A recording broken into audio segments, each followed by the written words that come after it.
Exterior Graveyard Beer City, day. The inadequate wooden crosses in the brutal brightness of high noon. Suddenly a metallic sound. Plonk. There's the open grave. A snoring man and Fyodora lie in it, entangled. Plonk goes that metallic sound again. Exterior Main Street, day. Drunks passed out in front of the buildings, on the shards of the broken saloon window. A couple of horses looked down at the sleeping men that blocked their trough until their ears turned for something. Plonk. Not rhythmic, more like irregular drips. The charred carriage from before comes squeaking down Main Street. Driver watches the sleepers and general disorder with obvious disdain. Sometimes it's good to be late, girls. He stops the horses once they pass the saloon. Exterior Graveyard Beer City, day. Fyodora opens her eyes in the open grave and clearly takes a while to understand where she is. When she does, she untangles herself from the men next to her. Wake up!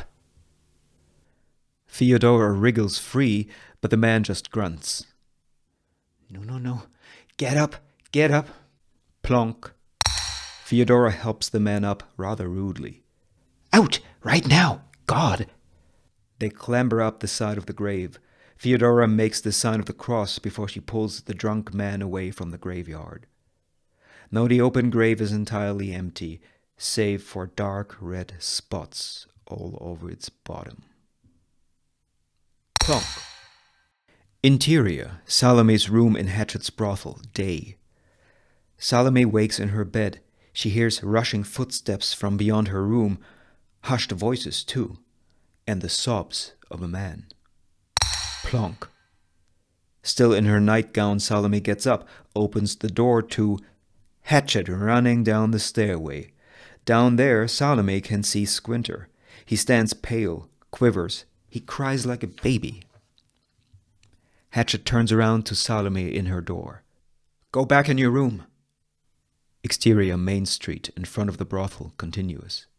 Some of the intoxicated have risen by now. They all look over to the saloon. Plonk. Louder now. Hatchet comes out of the brothel, surveys the scene. The drunks turn to her. Quitley shows up from off camera. His self-assured gait proves he is clearly not as drunk as the rest of the men. It leads him to the entrance of the saloon, and there it leaves him.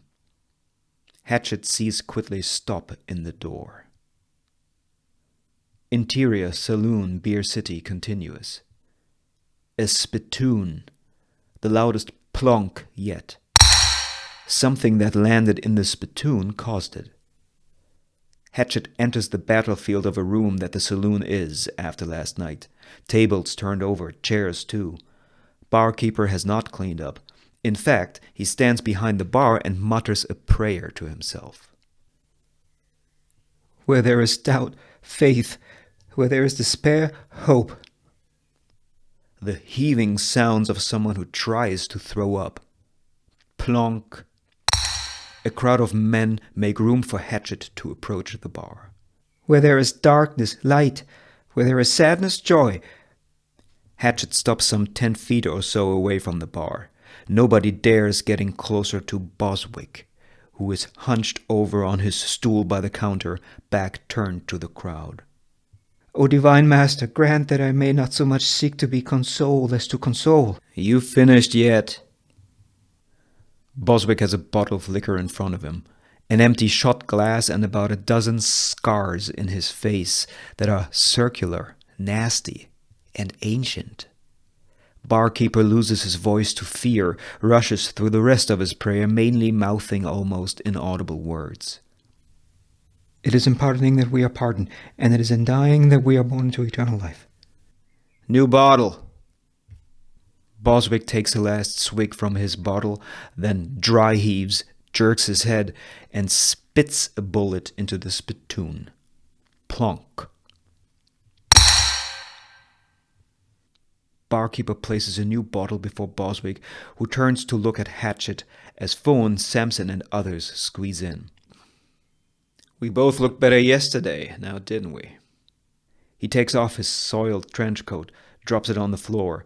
Countless holes are visible in his vest, shirt, pants. Except that face of yours will go back to how it was. For me, it's not that simple. This. Boswijk presents a palm full of those same thick scars. Is the best I can do? He looks at his hand, then points it at his scarred face. Not pretty, but I never cared about scars. Why would I? Boswijk pours himself a glass, talks to it.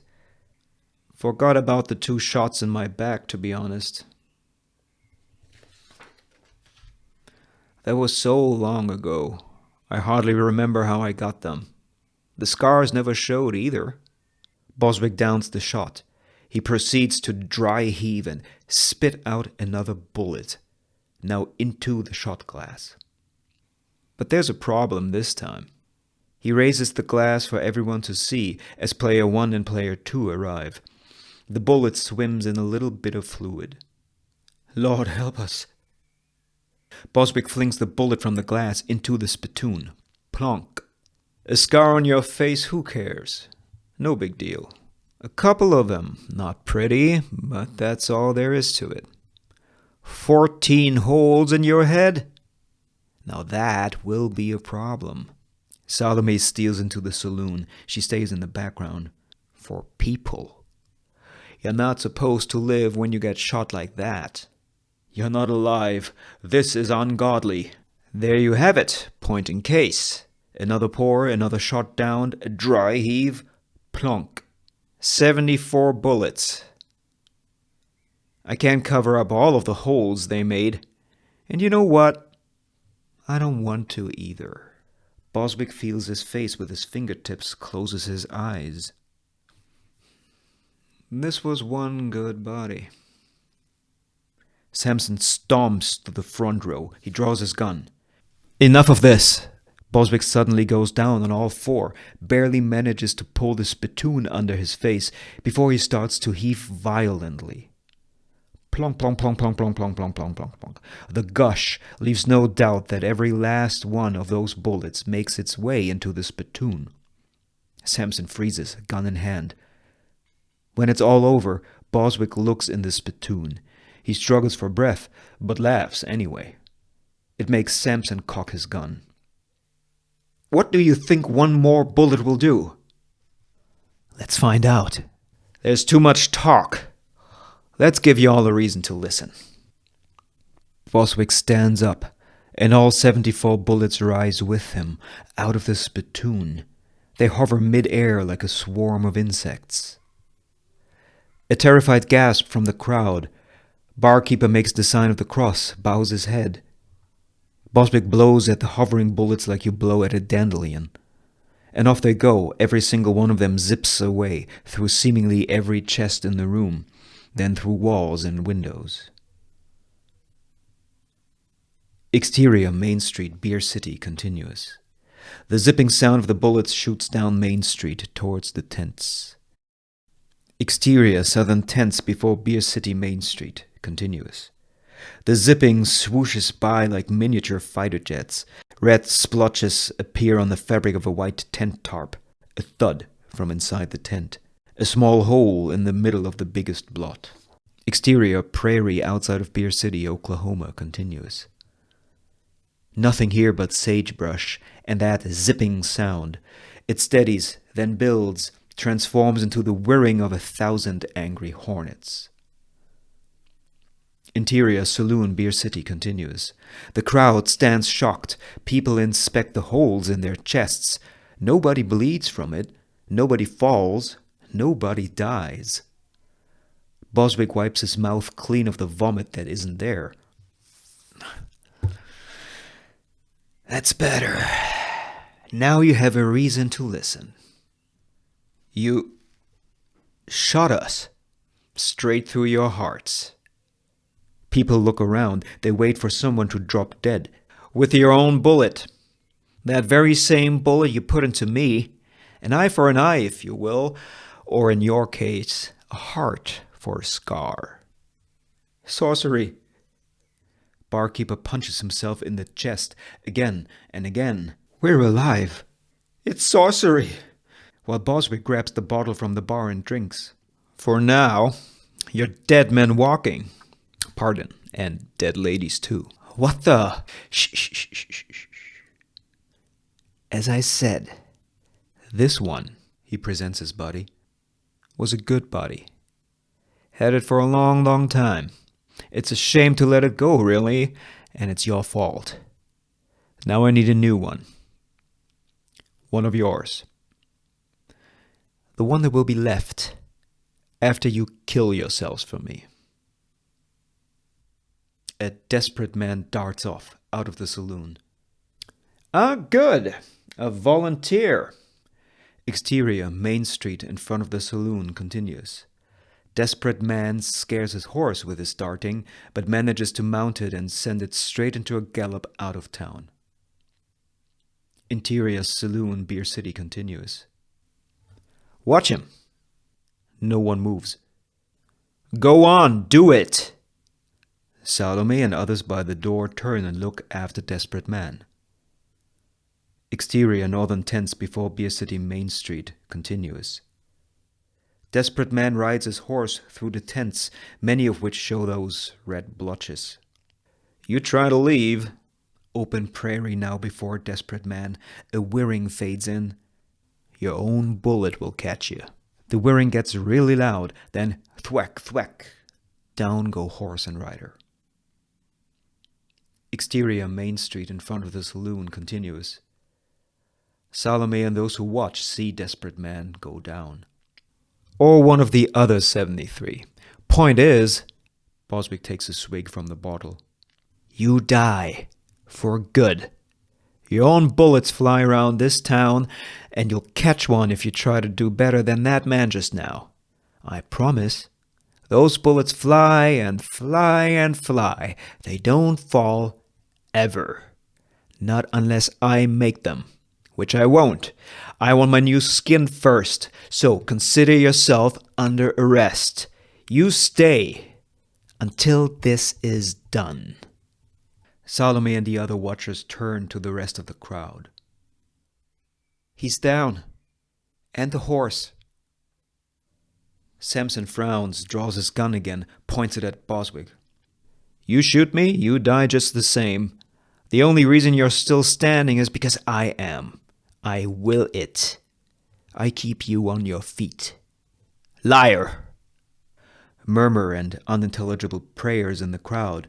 One nervous man finally summons the courage to speak. I didn't. I never shot you, Sheriff. Quickly is close by nervous man, looks him up and down. Indeed, no hole in this one's chest. Then this business doesn't concern you. Business! By now Samson is visibly confused, arm still stretched out to shoot Boswijk. Of the most pressing kind, old Hatchet. I'll shoot you. Do it. Try me. No! We'll go down together. But you will stay down. There's only one way out of this for you. One of you can make it, and one of you only. The one that will survive is the one I'll choose to carry me. Blasphemy! Hatchet and Salome exchange quick glances. The rest of the crowd is captivated by Boswijk's and Samson's standoff. Let me demonstrate. Boswijk is lightning quick to draw his gun, aims randomly into the crowd, and shoots a hitherto unknown man. Men jump aside where the man goes down, dead on the spot. Salome screams, lifts a hand to her forehead, faints. There you go. As Hatchet hurries to help Salome, Boswijk closes his eyes and takes a deep breath like a content Michelin critic. He's dead. This one had it bad. He rears his head, cracks neck joints, eyes still closed. Had a mean brother. Bled for him more times than he could count. Good. Good for him, it's over. He opens his eyes. 72 to go. Hatchet drags Salome out of the room while Boswijk lectures. All but one, remember. I will take the last one standing, and I will take care of that hole in the chest. I will nestle in it, I will fix it the way only I know how. And then I'll go, and I will show those new eyes things they've never seen. Things they would never ever see out here in the plains. Maybe yours. Boswijk points at Samson, then at more and more people. Maybe yours. Or yours. Your eyes. The legs of the last one will carry us. What's left of you and all of me. Your hands will feel. Your lungs will keep breathing. Fresh air, the salt of the sea, the smoke of cigars. A bit of you will remain. It will taste things that were never meant for any of your bastard souls to taste. A horrified man puts his gun in his mouth, pulls the trigger, blows his brains out over the undead behind him. Exterior, Main Street, in front of the saloon, continuous. A shot rings, and Hatchet has hardly dragged Salome 6 feet away from the saloon before Salome gets up as if nothing happened. Hatchet takes her hand and pulls her away. What do we do now? Get a head start. Interior, saloon, Beer City, continuous. Horrified man falls to the floor. Yes, there goes a man with conviction. Suit yourselves, fine people of Beer City. My deal is on the table, and it's the last one you'll ever get. You don't like it? Well... Boswijk gestures to where horrified man lies dead. But don't think on it too long. You better get started. He leaves Samson and the others standing, sits down at the bar to pour himself a drink. Because I will watch and drink as long as I can, until I pass out. And when I fall asleep, who knows what will happen? My mind may wander away from you. He toasts to the crowd with a filled shot glass in hand. Then the bullets out there will fall, and so will you, one by one. Every last one of you. The sound of a gun being cocked startles everyone with holes in their chests to reach for their holsters. Wait, that's not. A single shot, and down goes player 2. Off we go. Quickly draws his gun. Samson swings around to fire at Squinter. Barkeeper ducks behind the bar. A dozen shots ring through the saloon as Fawn rolls out of the saloon entrance and takes to his heels. Interior, salon in Hatchet's brothel, continues. Salome and Hatchet slam the door shut. Gunshots heard. What's going on? Ruby, Theodora, and Jasmine stand in the middle of the salon. When Hatchet and Salome turn and press their backs against the door, Ruby screams the shortest scream.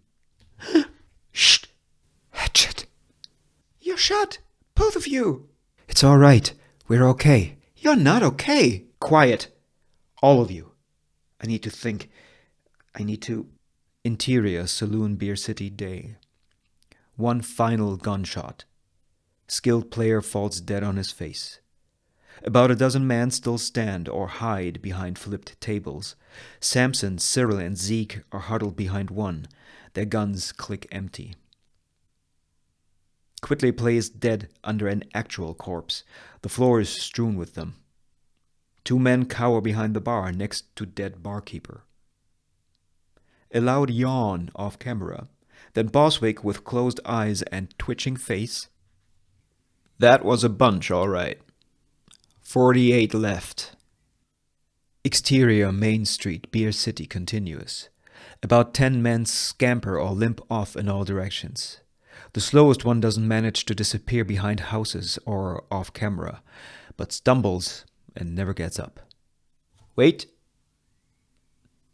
Make that 47. Samson comes out from behind the table, stares at the faces of the remaining men. Nervous hands signal to stay calm now.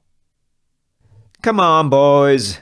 If anyone had a single bullet left, you'd know by now. Zeke and Cyril come out too. The first men begin to stumble over corpses out of the saloon. Shoo, shoo, shoo! Boswijk laughs. Now Zeke runs, and Cyril pulls at Samson to come with them. You better go and hole up too. Shots fired in the street. It brings Samson back to his senses, and he lets Cyril pull him outside. Interior salon in Hatchet's brothel continuous. The group of women as before still by the door. Who's here? Just us? No one else? No! Good. Good. The women follow Hatchet away from the door, who proceeds to walk back and forth as she elaborates to the soundtrack of scattered shots from Main Street. The tools! I need them. The tools? They're in the brewery. I need one of you to go get them. Jasmine! Hammers and nails. Hide them. Be quick, but don't run. Look scared. I am! Good. Ruby, you get me boards. Can Salome come with? No, she has a hole in her chest. They'd try and shoot her. Why? What? You help Ruby with the boards. What kind of boards? Boards, Ruby. Take them from shelves, from anything you can find. The sooner we nail the door and the windows shut, the better. Interior saloon, Beer City, day. Boswijk at the bar. He hums a tune to himself and the dead bodies around him. Unseen by him, Quitley adjusts his hat firmly on his head before he quietly frees himself from the body he hid under. Then he makes for the exit on all fours. I know who you are. You're famous. Quitley stops in his sneaking escape, glued to the spot. Or so they say. You're not much of a show, are you? What's a famous shooters that don't shoot? I mean, now's the time, wouldn't you say? Quitley surveys the room, on all fours still, sees the spittoon, the bullet-ridden piano, an oven with a lid. What are you waiting for?